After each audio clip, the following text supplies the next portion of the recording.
اللہ علی الغفار صدق اللہ العظیم وبلغنا رسوله النبی الکریم ونحن علی ذلک لمن الشاہدین والشاکرین والحمد للہ رب العالمین. دروشی آقا علیہ السلام کی صلی اللہ علیہ یا رسول اللہ.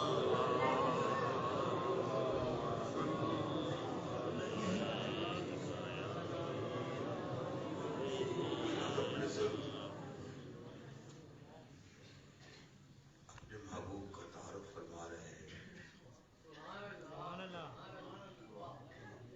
کہ اے شرک کے اندھیروں میں بھٹکنے والے اہل عرب،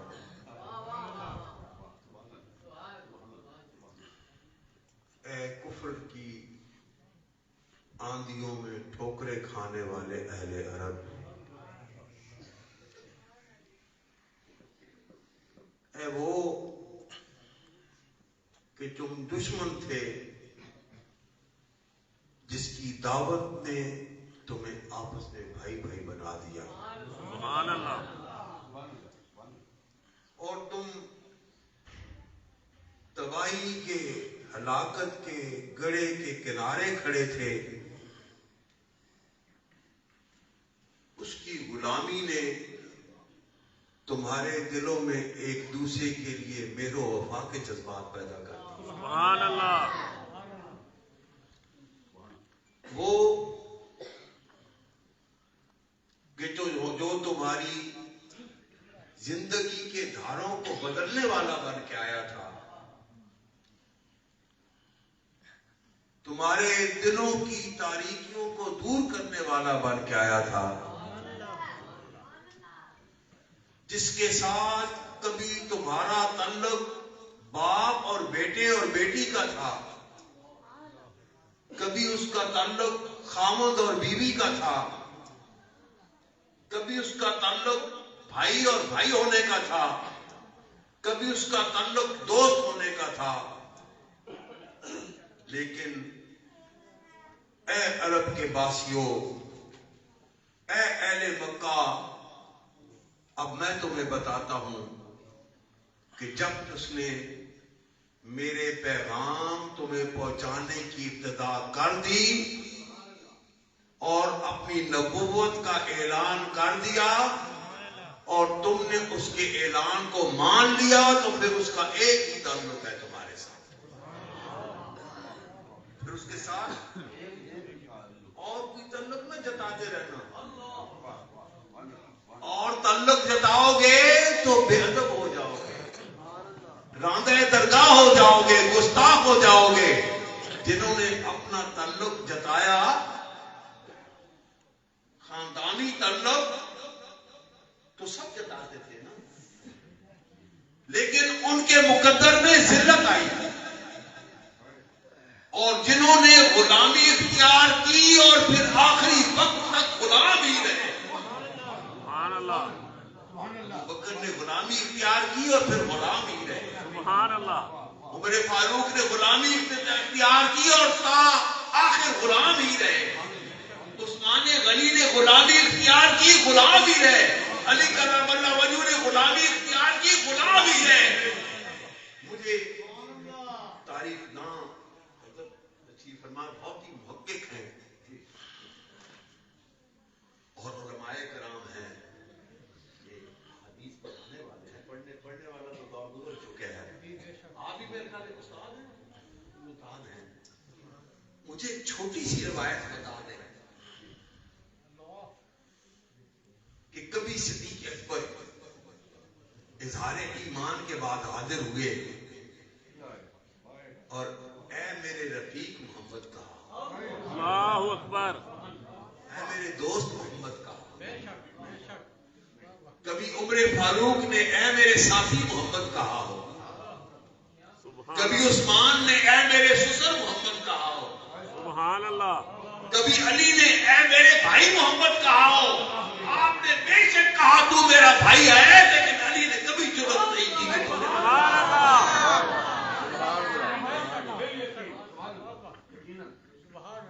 فاطمہ کا رشتہ رضی اللہ تعالیٰ عنہ پہلے کہتی ابھی ابھی کہتے چلتی نہیں ہوگی، جب بھی گود میں آتی ہوگی ابھی ابھی کہتی، لیکن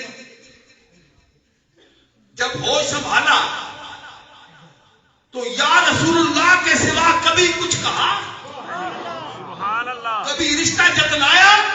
ابو بکر بھی حاضر ہوئے، الصلاۃ والسلام علیک یا رسول اللہ، سبحان اللہ، عمر بھی حاضر ہوئے، الصلاۃ والسلام علیک یا رسول اللہ، عثمان بھی حاضر ہوئے، الصلاۃ والسلام علیک یا رسول اللہ، علی بھی حاضر ہوئے، الصلاۃ والسلام علیک یا رسول اللہ۔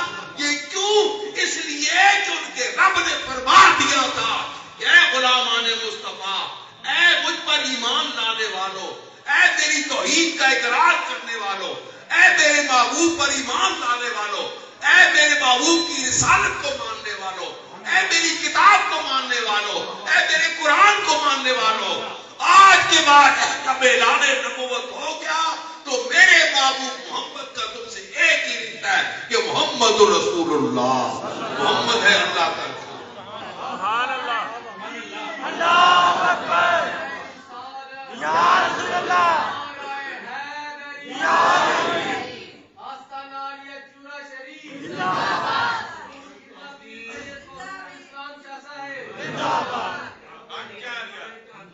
حق جاریان، تمام رشتوں میں سے ایک بھی نہ مانا، میرا محمد صلی اللہ علیہ وسلم سے یہ رشتہ ہے، ایک رشتہ بھی نہ مانا، صرف ایک رشتہ کہ محمد رسول اللہ، میں مانتا ہوں کہ محمد اللہ کا رسول ہے، سبحان اللہ، اور جس نے یہ مانا اس کا بیڑا پار ہوا، سبحان اللہ، جس نے یہ مانا اس کا بیڑا پار ہوا، اور جس نے ان سے انحراف کیا قریب سے قریب آدمی تھا۔ ابو جہل بھی رسول محمد بن عبداللہ سے نفرت نہیں کرتا تھا، ان کی تو باتیں مانتا تھا۔ ایک دفعہ رسول اللہ صلی اللہ علیہ وسلم کعبہ میں تشریف فرما حاضر تھے، تو ایک آدمی آیا، وہاں پاس بیٹھے ہوئے تھے دارالندوہ میں عرب کے سردار، تو ان سے کہنے لگا کہ یار تمہارا جو سردار ہے ابو جہل، اس نے مجھ سے سودا کیا، میرا مال لے لیا، اپنا مجھے دیتا نہیں ہے، معاوضہ دیتا نہیں ہے، اس کا بدلہ نہیں دیتا۔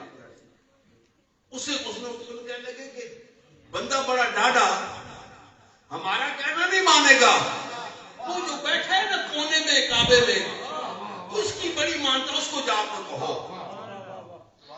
اب ان کا ارادہ یہ تھا اگر یہ رسول اللہ صلی اللہ علیہ وسلم کے پاس گیا اور آپ نے انکار کر دیا تو کم از کم یہ تو ان کے سے متعلق کرو کہ دور چلا جائے گا، پھر ان کے قریب نہیں آئے گا اور ایمان نہیں لائے گا، باہر کا آدمی ہے، اور اگر وہ چل پڑے تو ابو جہل ان کی توہین کرے گا اور ہم تالیاں بجائیں گے، ہم تالیاں بجائیں گے۔ وہ گیا رسول اللہ صلی اللہ علیہ وسلم کے پاس پہنچ کے کہنے لگا کہ آپ ابو جہل سے سنا آپ کا بڑا اچھا تعلق ہے، آپ نے کہا ہاں بڑا اچھا تعلق ہے، عرض کی کہ اس نے مجھ سے سودا کیا، میرا مال لے لیا، مجھے آپ مال دے دیں، آپ جائیں اور میری سفارش کریں۔ آپ نے کہا چلو چلتے ہیں۔ سبحان اللہ، جا کے دروازہ کھٹکھٹایا، ابو جہل باہر آیا، آپ نے صرف اتنا پوچھا تو نے اس سے مال لیا ہے؟ جی لیا ہے۔ اس کو دیا ہے؟ جواب میں نہیں دیا۔ دو ڈاکے، صرف دو ڈاکے۔ وہ اندر گیا اور جا کے مال لایا، سبحان اللہ، اس کو دیکھ اب آگے روایت ہے، وہ کہتا ہے پیچھے سیخ تھے، وہ کہتا ہے کوئی ایسی تلواریں تھی، فرشتے جو آئے ہوئے تھے اس کو ڈرا رہے تھے، آگے وہ بھی بات آپ کی مانتا تھا۔ سسر تھے آپ کے، ایک سسر کا نام بھول گئے تھے کہ حضرت ابو بکر صدیق بھی سسر ہے، حضرت عمر فاروق بھی سسر ہے، اور ابو سفیان بھی سسر ہے۔ وہ سسر ابھی حالت شرک میں ہے، یہ سسر ابھی حالت شرک میں ہے، مکے میں کیا پڑ جاتا ہے، اور اللہ کا رسول مدینے میں تشریف فرما ہے۔ جب کھانے پینے کو کچھ نہیں ملا نا تو قریش کا سردار ابو سفیان بھاگتے بھاگتے مدینہ شریف میں آ جاتا ہے، جنگیں بھی لڑ رہا ہے، جنگیں بھی لڑ رہا ہے، اور جب ضرورت پڑتی ہے تو بھاگے بھاگا مدینہ شریف میں آتا ہے اور عرض کرتا ہے اے محمد تیری قوم اجڑ گئی ہے، محمد تیری قوم قحط کا شکار ہو گئے، اپنے رب سے دعا مانگ بارش برسائے تاکہ قحط دور ہو، دور ہو۔ آپ نے دستے دعا اللہ کی بارگاہ میں پھیلائے اور بارش برسی تو ہر طرف جل تھن بچ گئی. اہل مدینہ دوڑے دوڑے وہ کہیں یا رسول اللہ ہوا لینا ولا علینا، یا رسول اللہ ہم تو تباہ ہو جائیں گے، اب اس کو روکے. تو آپ نے عرض کی یا رب ہوا لینا ولا علینا، ہمارے ارد گرد بسا، ہم مدینہ والوں کو بچا. وہ ابو سفیان اس حالت میں ہی، رشتہ تو تھا نا، سسر تھے، رشتہ تھا سسر تھے، گھر چلے گئے اندر. اس سے رسول اللہ صلی اللہ علیہ وسلم نے رشتے کا احترام فرمایا. مشرک کے ساتھ بھی جو رشتہ تھا اس کا احترام فرمایا. گھر کے اندر چلے گئے، بیٹھنے لگے تو ان کی بیٹی جو مومنین ہیں انہوں نے بسترے کو چھپنا شروع کر دیا. وہ کہنے لگے کہ اسی کو بیٹھنے تو میں بیٹھ جاتا ہوں. تو پتہ ہے بیٹی نے باپ کو کہا یہ اللہ کے رسول کا بستر ہے، کسی مشرک کو حق نہیں پہنچتا کہ وہ بستر بیٹھے جس پر اللہ کا رسول ہے.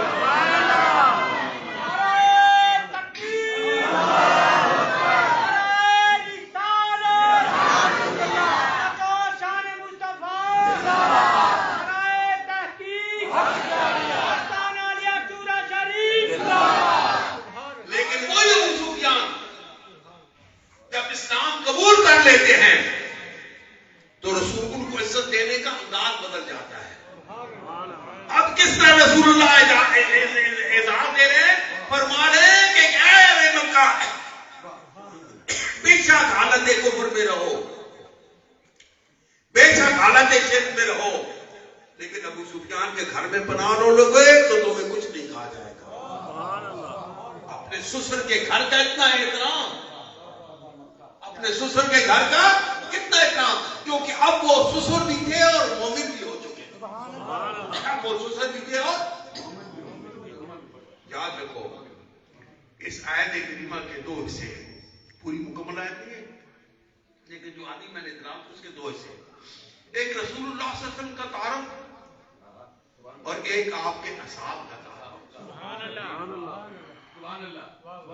محمد صلی اللہ علیہ وسلم کا کیا تعارف ہے؟ وہ رسول اللہ ہے. رسول اللہ مان لو گے بیڑا پار ہو جائے گا. باقی سارے رشتے جوڑے رکھو، رسول اللہ نہیں مانو گے تو تباہی اور ہلاکت کے ہم سے ہمکنار ہو گے. ذات محمد صلی اللہ علیہ وسلم سے تو ابو لہب کو بھی نفرت نہیں تھی. جو محمد بن عبداللہ ہے ان کے ساتھ نفرت نہیں تھی. نفرت کس کے ساتھ تھی؟ جب وہ محمد رسول اللہ کا اعلان کر گیا. محمد رسول اللہ سے نفرت تھی، محمد بن عبداللہ سے نفرت نہیں تھی اس کو بھی. تو فرمایا کہ محمد کو جو رسول اللہ مانے گا وہ میری بندگی کا دعویٰ کر سکتا ہے. میرے محبوب محمد کا تعارف کیا ہے کہ محمد رسول اللہ، اور اس کے اصحاب کا تعارف کیا ہے کہ والذین معه اشداء علی الکفار. وہ یہ بے وقوف قسم کے کم عقل، کم فہم اور کم مطالعہ اور تاریخ کی واقعات کو یاد رکھا، ان کو قرآن اور سنت کے تابع رکھ کے نہیں پڑھتے. سبحان اللہ. وہ مشاجرات کو چھاڑتے ہیں. مشاجرہ ہو چکا،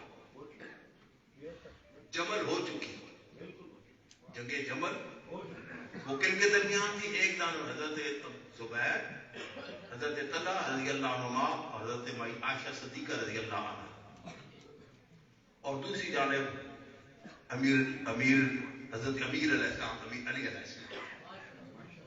وہ جنگ بھی ہو چکی. دوسری جنگ جنگ صفین تھی، اس میں ایک جانب امیر معاویہ رضی اللہ عنہ اور دوسری جانب حضرت علی کرم اللہ وجہ. جب یہ دونوں جنگیں ہو چکی نا مولانا، ایک دن حضرت صحابہ کا تعلق میں آپ کو بتا رہا ہوں، آپس میں رحماء بینہم، حضرت علی کرم اللہ وجہ تشریف فرما تھے. آپ کے دوست بھی بیٹھے ہوئے تھے صحابہ. کسی نے حضرت امیر معاویہ رضی اللہ عنہ کی تنقید شروع کر دی.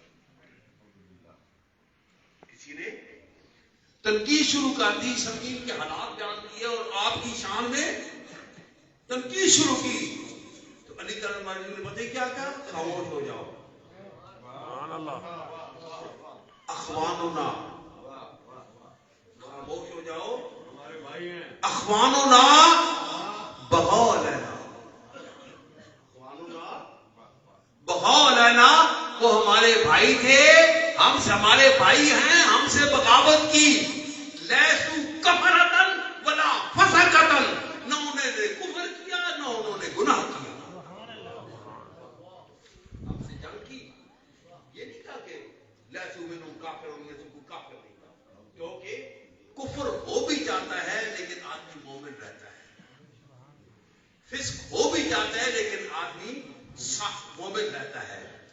آپ نے یہ نہیں فرمایا کہ وہ کافر نہیں تھے، ان میں کوئی کافر نہیں ہے اور فاسق نہیں ہے، کفر تو ہوا ہے لیکن کافر نہیں ہے. نہیں، آپ نے فرمایا کہ لیسو کفرتن ولا فسقتن، نہ انہوں نے کفر کیا نہ انہوں نے فسق کیا. کیوں کہ لما لہم من التاویل، کیونکہ ان کے پاس اس جنگ کے لیے تعویل شرعی تھی. سبحان اللہ.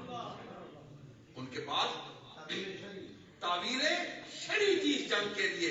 اور وہ تعویل شرعی کیا تھی؟ میں اسی لیے علماء کرام کو کہتا رہتا ہوں کہ تاریخ کے ماتحت اپنے عقیدوں کو نہ کیا کرے، تاریخ کے واقعات پڑھ کر جاہلوں کی طرح اپنے عقیدے نہ بنایا کرے. اور بہت زیادہ مشاجرات پر اسی لیے کف لسان کیا گیا ہے، کیونکہ جب اس پر گفتگو چلتی جائے گی تو بہت سی انسان سے بےدبیاں ہو جاتی ہیں. وہ تعبیر شریف جنگ کی وجہ جس کو حضرت علی کرم اللہ وجہہ بھی جائز تعبیر شریف مان رہے ہیں، یہ انکار نہیں کہ امیر معاویہ تم اپنی تعبیر شریف میں غلط ہو، نہیں، فرما رہے ہیں کہ تعبیر میں تم ٹھیک ہو لیکن جو راستہ اختیار کر رہے ہو اس تعبیر پر عمل کرنے کا اس سے مجھے اختلاف ہے. جو راستے کا اختلاف ہے، اس کے حل کرنے کا اختلاف ہے. تعبیر میں تم ٹھیک ہو، آپ گویا اس کی تعبیر کو مان رہے تھے. اور وہ تعبیر کیا تھی؟ حضرت عثمان غنی رضی اللہ تعالیٰ نے کے بعد میں بیان ہوا تھا کہ یا تو تمہیں حضرت عثمان غنی کو کہ قتل کو جائز سمجھنا پڑے کہ وہ ٹھیک ہوا تھا قتل، اور اگر اس کو جائز نہیں سمجھ سکتے، جائز اس کو نہیں سمجھ سکتے تو ہر دو جانب ان کے پاس شرعی جو ہے وہ تعبیر تھی جنگ لڑنے کی، ہر دو جانب شرعی تعبیر تھی. اور جہاں تک اس بات پر بات ہوئی تھی کہ معصومیت، یاد رکھیے گا اہل سنت افضل البشر بعد الانبیاء کس کو سمجھتے ہیں؟ لیکن کیا ہم ان کو معصوم نہیں خطا سمجھتے؟ یہاں خطا گناہ نہیں ہوتا، یہاں خطا رائے ہے. اور ایک تو خطا رائے کی خطا تو کیا جو حلف ابو بکر صدیق نے اٹھایا تھا، ان کے اللہ کو وہ حلف توڑوانا پڑا. جن کو ہم افضل البشر کہہ رہے ہیں ان سے ان کے اللہ نے حلف توڑوایا. آپ نے حلف اٹھایا تھا کہ میں مصر کا قاعدہ مالی اعانت نہیں دوں گا. یہ دل میں حلف اٹھاتے گئے تو لے کے جبریل حکم کتاب آ گیا. سبحان اللہ. جبریل وَلَا يَعْتَلِ أُولُو الْفَضْلِ مِنْكُمْ وَالسَّعَةِ، اے میرے محبوب کے صحابہ، تمام صحابہ، ابو بکر بھی، عمر بھی، عثمان بھی، علی بھی، طلحہ بھی، زبیر بھی، سعد بن معاذ بھی، سعد بن جبل بھی، کہ تمام جتنے بھی 1,24,000 کے قریب صحابہ، اے میرے محبوب کے صحابہ، منکم، تم میں سے، منکم، تم میں سے، اولو الفضل جو فضیلت والا ہے، تم میں سے جو فضیلت والا ہے، وہ کون تھا؟ وہ اپنا حلف توڑ دے. بلا یاد لے نہ اٹھائے، یعنی اپنا حلف توڑ دے، یعنی اس کی رائے میں غلطی ہو گئی ہے، غلط حلف اٹھا دیا، حلف توڑ دے. وہ جو سب مومنوں میں سے تم میں سے افضل ہے، اولو الفضل منکم، قرآن کا جو معنی نہیں مانے گا اس کو ہم کیا کہیں گے بھائی؟ کیا وہ دار اسلام میں کفر کا فتویٰ تو نہ لگائے، لیکن وہ اپنے ایمان کا محاسبہ کرے کہ قرآن کو جو نہیں مانے گا. حضرت ابوبکر صدیق کی فضیلت کا قرآن اعلان فرما رہا ہے کہ وَلَا يَعْتَلِ أُولُو الْفَضْلِ مِنكُمْ وَالسَّعَةِ، اے مومنین تم میں سے جو فضیلت والا ہے اور مال والا ہے وہ یہ نہ حلف اٹھائے اَن يُؤْتَىٰ ذَوِي الْقُرْبَىٰ کہ وہ اپنے قریب رشتہ دار کو مدد نہیں دے گا. بل کیا کرو، رشتہ دار سے بڑی زیادتی ہو گئی، مستر سے بھی بڑی زیادتی ہو گئی رضی اللہ تعالیٰ عنہ، ان کے لیے بھی ہے، ان سے بڑی غلطی بڑی زیادتی ہو گئی تھی. لیکن صدیق اکبر کو کہا جا رہا ہے کہ حلف غلط اٹھائے توڑ دو. بل یعفو بل یصفحوا، رشتہ داروں سے عزیزوں سے غلطی ہو جائے ان کو معاف کر دیا کرو، درگزر سبحان اللہ. کیا کرو. الا تحبون ان یغفر اللہ لکم، کیا تمہیں یہ بات پسند نہیں کہ تمہارا اللہ تمہیں معاف کر دے؟ سبحان اللہ. تمہارا اللہ.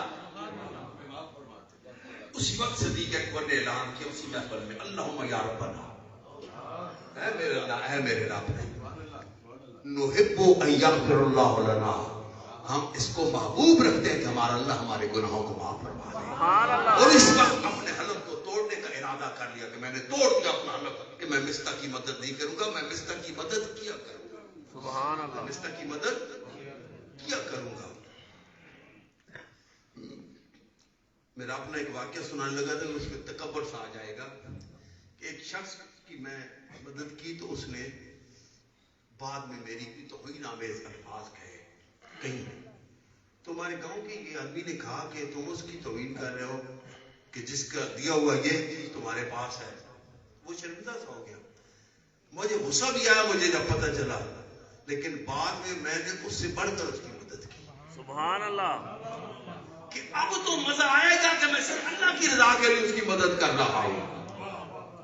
اب تو اس کی مدد کرنے کا، پہلے تو یہ بھی ہو سکتا تھا کہ وہ مجھ سے متاثر ہو جائے، لیکن وہ تو میرے مہربانی کرنے کے باوجود متاثر نہیں ہوا. اب مزہ آئے گا کہ مجھے توقع نہیں ہے، مجھے یہی توقع ہے کہ پھر بھی مجھ سے بے وفائی کرے گا. اب جب میں اس کی مدد کروں گا تو وہ صرف خالصتاً اللہ کی رضا کے لیے ہوگی. سبحان اللہ. حضرت صدیق اکبر رضی اللہ تعالیٰ عنہ نے بھی فرمایا کہ محمد رسول اللہ، محمد اللہ کے رسول، والذین معہ اشداء علی الکفار رحماء بینہم، اور جو ان سے ان کے صحابی ہیں وہ کافروں کے لیے سخت ہیں، آپس میں اتنے نرم ہیں کہ ایک دوسرے کے ساتھ لڑائی بھی ہو جائے تب بھی اس کے لیے محبت اور پیار کے جذبات رکھتے ہیں. سبحان اللہ. آج اس دور فطر میں ایک مخصوص ٹولہ ہے جو خود کو کہتے اہل سنت ہے. میں نے کبھی اس پر بات نہیں کی تھی، لیکن اب 3-4 سالوں سے کر رہا ہوں کہ ہمارے دوست جو ایک میں پتہ نہیں کس کا واقعہ پڑھ رہا تھا تو وہ کہنے لگے کہ جب تم دھوئیں والی جگہ پہ بیٹھو گے تو تم چاہو یا نہ چاہو تمہارے وجود پر سیاہی کے داغ لگ جائیں گے. اس لیے ایسے بدعقیدہ لوگوں کی محفل کرو گے تو جذبات میں وہ کہیں گے امام علی کی ہم بات کر رہے ہیں، ہم سیدۃ النساء کی بات کر رہے ہیں، ہم یہ کر رہے ہیں، فلاں نے یہ کر دیا. ارے بھائی، میں نے وہاں بھی یہی بات بتائی تھی کہ اگر معصومیت کو انبیاء سے باہر کرو گے تو 50-60 ہزار صحابہ کرام کو اسلام سے خارج کرنا پڑے گا. کون کس کی یہ ضرورت ہے؟ یہ لڑی ہے نا انہوں نے. تو یہ معصومیت یہ نہیں کہ خواہ مخواہ وہ گناہگار ہوں گے، نہیں. معصومیت ہے کہ ایک رائے. بس حضرت صدیق اکبر رضی اللہ تعالیٰ عنہ بدر کے جب قیدی آئے تھے ان کے لیے ایک رائے تھی کہ فدیہ لے کر چھوڑا جائے. اللہ تعالیٰ نے منع کو تو ٹھیک ہے، اللہ تعالیٰ نے یہ تو میں نے تمہیں معاف کر دیا کہ آئندہ کبھی یہ نہ کرنا، روک دیا تھا نا. حضرت عمر فاروق رضی اللہ تعالیٰ عنہ، حضرت علی رضی اللہ تعالیٰ عنہ، تمام صحابہ جیت جو صحابہ کرام اہل ہو کر سب کی رائے تھی کہ یا زکوٰۃ والوں سے بھیڑے، یا نماز والوں سے بھیڑے، یا جھوٹی نبوت کے دعوے دار مسلمہ سے لڑے، اور یا پھر یرموک والوں سے لڑے. یہ کیا کر رہے ہیں؟ باہر کی فوجیں بھیج رہے ہیں، اندرونی خانہ جنگی کا بھی شکار ہو رہے ہیں، کس طرح مقابلہ کریں گے؟ لیکن میرے آقا کے غلام صدیق اکبر جو سب سے زیادہ مزاج شناس نبوت تھا، سبحان اللہ، علی کرم فرماتے ہیں کہ جب یہ آیت نازل ہوئی نا، وَأَتْمَمْتُ نِعْمَتِي وَرَضِيتُ لَكُمُ الْإِسْلَامَ دِينًا، سب ہنسنے لگے کہ خوش ہو گئے، صحابہ خوش ہو گئے. تو ابو بکر کی آنکھوں سے چشمے چشمے جاری ہو گئے. سبحان اللہ. ہم حیران تھے، لیکن جب تھوڑے وقت کے بعد وصال نبی صلی اللہ علیہ وسلم ہو گیا تو ہم نے جانا کہ ابو بکر ہم سب میں سے زیادہ مزاج شناس نبوت تھا. سبحان اللہ. ابو بکر سب سے زیادہ وہی کا مزاج سمجھتا تھا. جب دین کا اہتمام ہو گیا تو ابو بکر نے سمجھ لیا اب جدائی کا وقت قریب آ گیا ہے، اب جدائی کا وقت قریب آ گیا ہے. تو دوستو کیا کر رہے تھے؟ تو نعمتی ورضیت لکم الاسلام دینہ. تو فرمایا کہ تمام صحابہ اکرام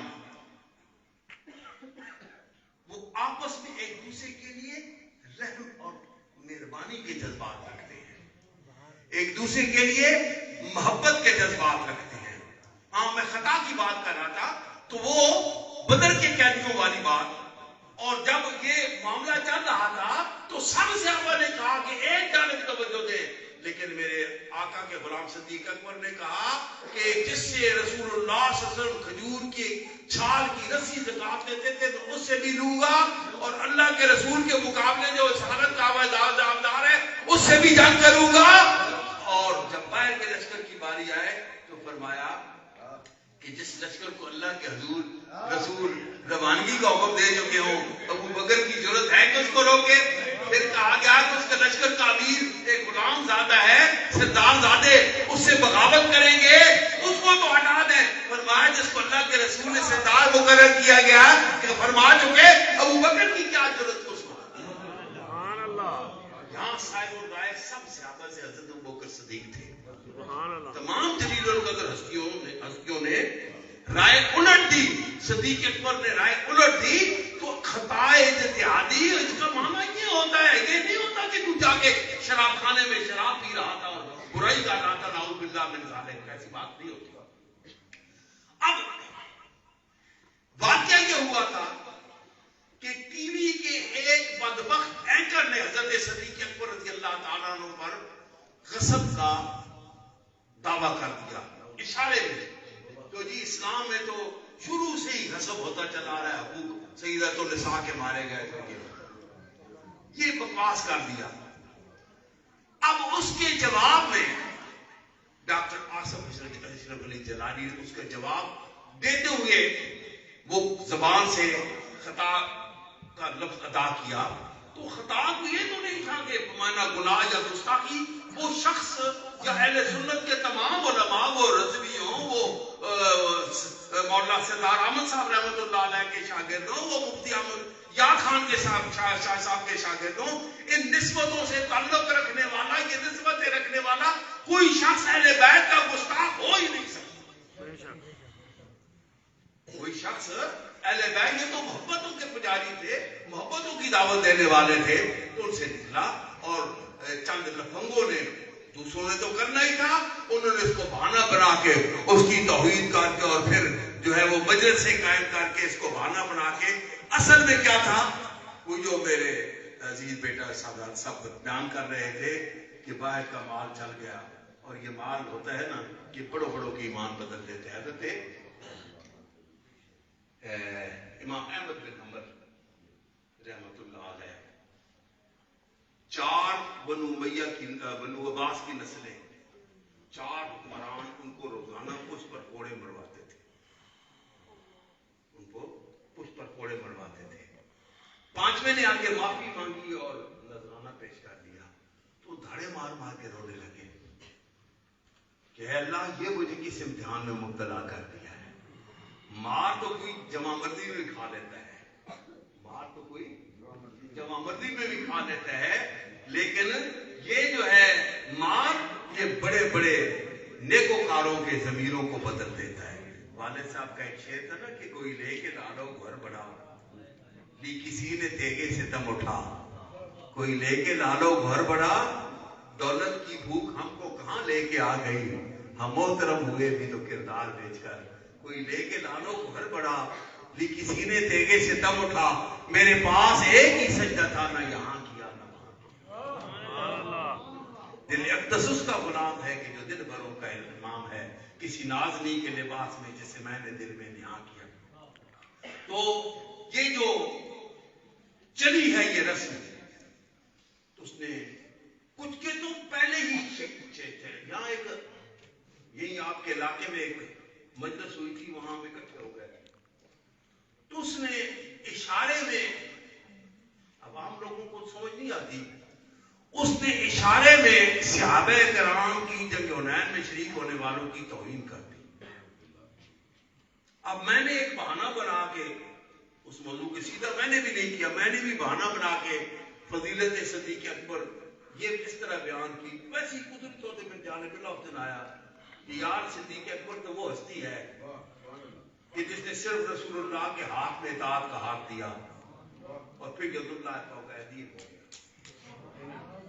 دوسرے صحابہ نے تو کسی نے ایک، کسی نے دو، کسی نے تین، کسی نے چار غیر رسولوں کے ہاتھ میں اطاعت کے ہاتھ دیے، وہ اس سے افضل کیسے ہو سکتے ہیں جیسے صرف اللہ کے رسول کے ہاتھ میں اطاعت کا ہاتھ دیا اور پھر ید اللہ کا قیدی ہو گیا۔ اور پھر صحابہ کرام حضرت صاحب جب ملتے تھے نا تو السلام علیکم یا ابا بکر، لیکن بیعت خلافت کے بعد جب سامنا ہوا تو السلام علیکم یا خلیفۃ رسول اللہ، وہی صحابی ہیں، وہی بیعت کرنے والے ہیں۔ عمر فاروق سے ملتے تھے تو السلام علیکم یا ابن خطاب، لیکن جب بیعت خلافت کے بعد ملے تو السلام علیکم یا خلیفۃ رسول اللہ۔ بعد میں ان کا پیغام آیا ان سے انصاف کی نسبت سے، وساطت سے، کہ اصل میں حضرت صاحب نے میری بات کو سمجھا نہیں۔ میں نے کہا اس سے کہنا کہ حضرت صاحب نے تیری بات کو بھی سمجھا تھا اور تجھے بھی سمجھا ہوا تھا، اور اس وقت سے سمجھا ہوا تھا جب تیری داڑھی کالی تھی اور تو گھر گھر جا کر سائیکل پر ٹیوشن پڑھایا کرتا تھا محلے میں، اس وقت سے حضرت صاحب نے تجھے سمجھا ہوا ہے۔ ان صاحب کے کلپ میں ایک دفعہ سفر سے گیا، رات کو 12:30 بج چکے تھے یا 1:45، تو یہی آپ کے علاقے کا ہے، دبئی میں رہتا ہے اختر ٹھکرا، اس نے وہ کلپ ایک بھیجا واٹس ایپ پر کہ یہ جناب سورہ یونس کی تشریح ہے، آیت نمبر 57، بیٹھو بیٹھو، کیا یہ صحیح ہے؟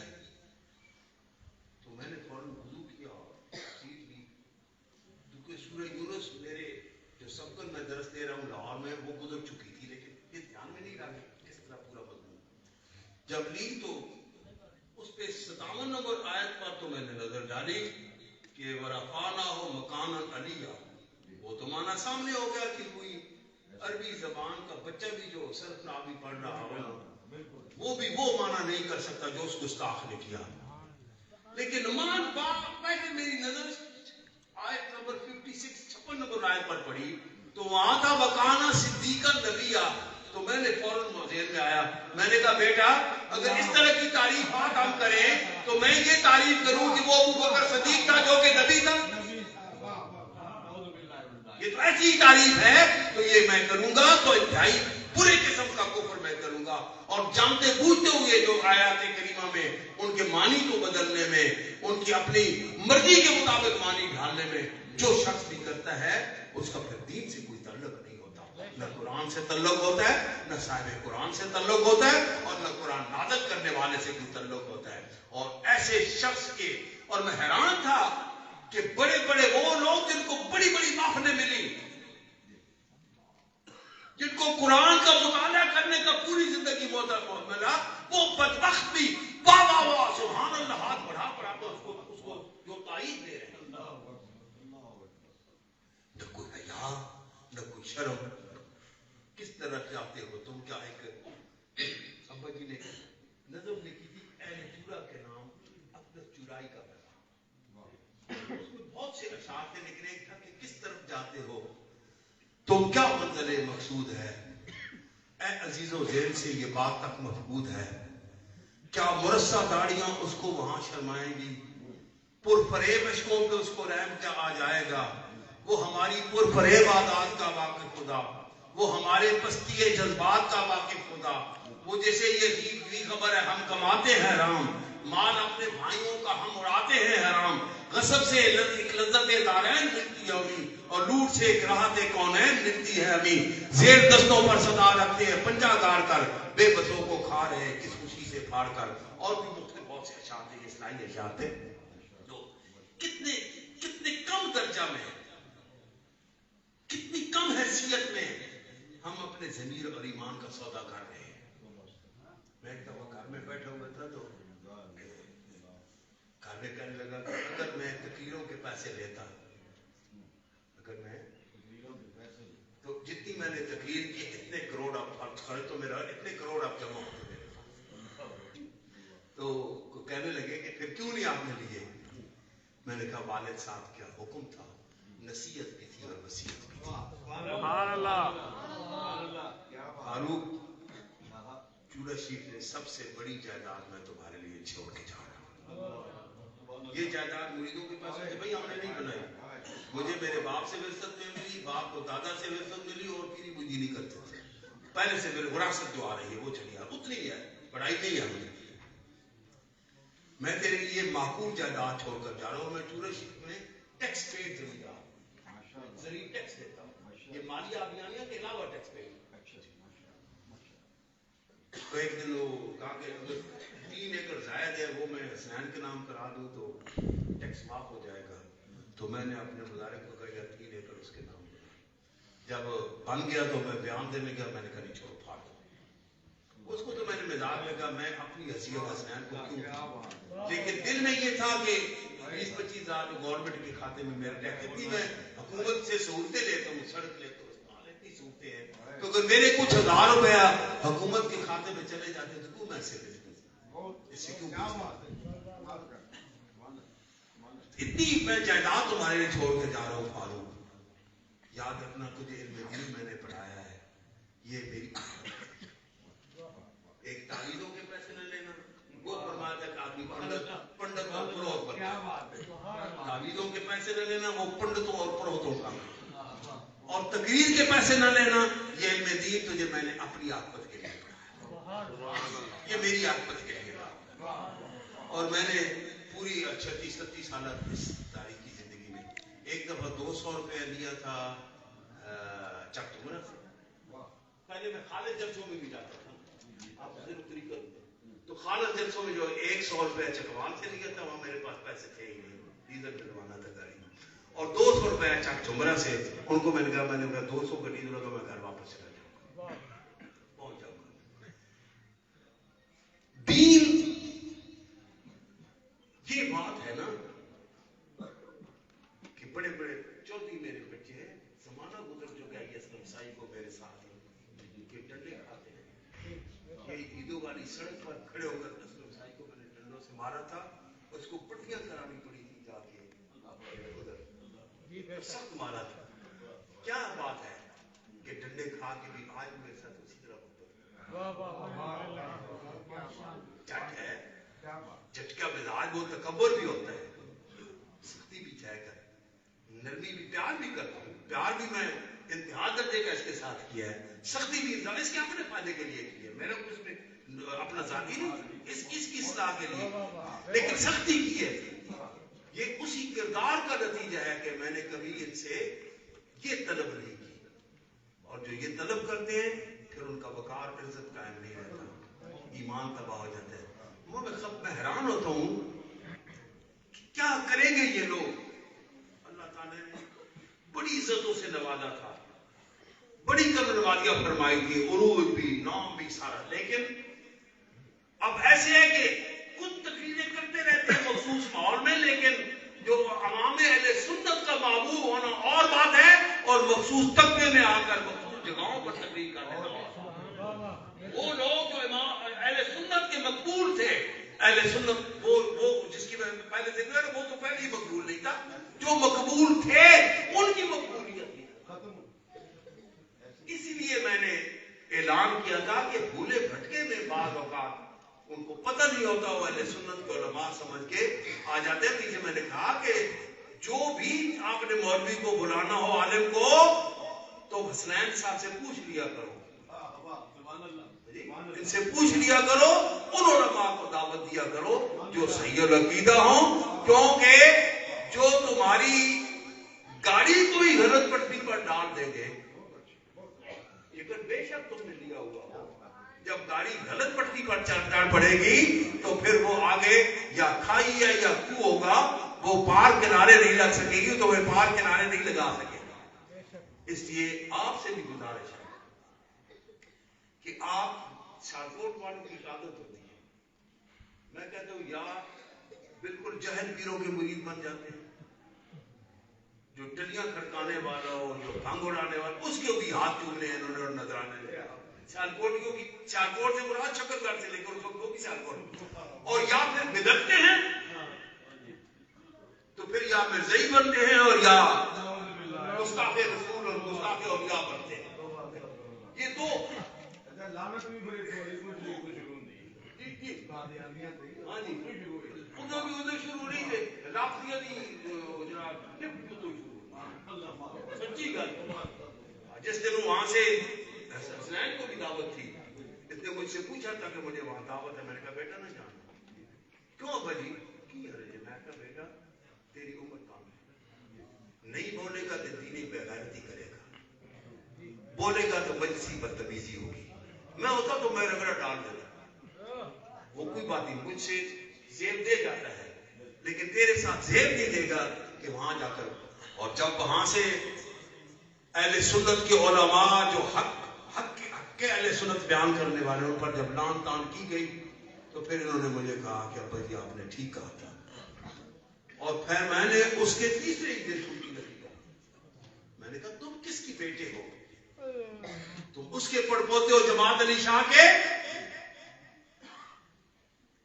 جس کے دو خصوصی مرید، خصوصی خلیفہ کے دو بیٹے جو سید زادے تھے، انہوں نے حضرت امیر معاویہ رضی اللہ تعالیٰ عنہ کی بے ادبی کی تھی. انہوں نے علی پور شریف سے ان کو نکال دیا تھا، پھر اس کا باپ لیٹتا رہا، معاف نہیں کیا. اس کے باپ کو چورا شریف سے پیروں کو لا کے 8-10 پیر آئے چورا شریف سے بزرگ. اس وقت بھی جماعت علی شاہ صاحب چل نہیں سکتے تھے. چورا شریف سے یہاں آ کر ان کو معافی دلوائی تھی امیر معاویہ رضی اللہ عنہ کو بے ادبی پر. تو اس مجددی سلسلہ میں، نقشبندی سلسلہ میں بیعت ہونے کے دعوے دار ہو، جن کا شیخ مجدد الثانی فرماتا ہے کہ اور میں تو کہتا ہوں کہ النار الحامیہ لمن ذم معاویہ، جو معاویہ کی مذمت کرتا ہے، بے ادبی کرتا ہے، اس کے لیے دوزخ کی بھڑکتی ہوئی آگ ہے، جہنم کا فتنہ ہے. اس لیے جو مجددی ہے، جو نقشبندی ہیں، جو چشتی ہیں، جو قادری ہیں، جو سرورتیوں، مجھے بتائیں ہمارے شیوخ میں سے ایک نے بھی ان کی بے ادبی کی ہو؟ تم ان سے زیادہ قرآن سے کچھ سیکھنے کے لیے، قرآن سے کچھ پانے کے لیے نہ شیخ الحدیث ہونا ضروری ہے، نہ شیخ المشائخ ہونا ضروری ہے، نہ محقق اثر ہونا ضروری ہے. یہ اللہ تعالیٰ نے خود فرما دیا، اور قرآن کا دعویٰ ہے کہ میں ہدایت ہوں، میں ہادی ہوں. ذالک الکتاب ہو، میں الکتاب ہوں، ہادی ہوں، میں ہدا ہوں، میں ہادی ہوں. کن کے لیے؟ عالموں کے لیے نہیں فرمایا، محققوں کے لیے نہیں فرمایا، للمتقین، تقوی والوں کے لیے، تقوی والوں کے لیے. اور ہم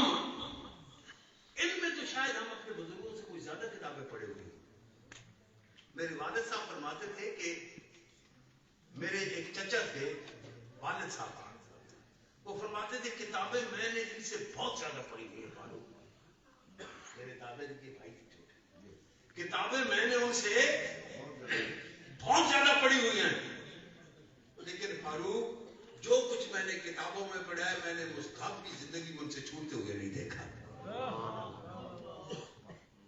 میں نے اپنے چچا جی سے، یعنی میرے دادا جی کے چھوٹے بھائی سے، ایک جو ہم نے پڑھا ہے نا یہ فرض ہے، یہ واجب ہے، یہ مستحب ہے، یہ میں نے مستحب بھی چھوٹتے ہوئے ان سے نہیں پایا، کتابیں انہوں نے مجھ سے کم پڑھی ہوئی ہیں۔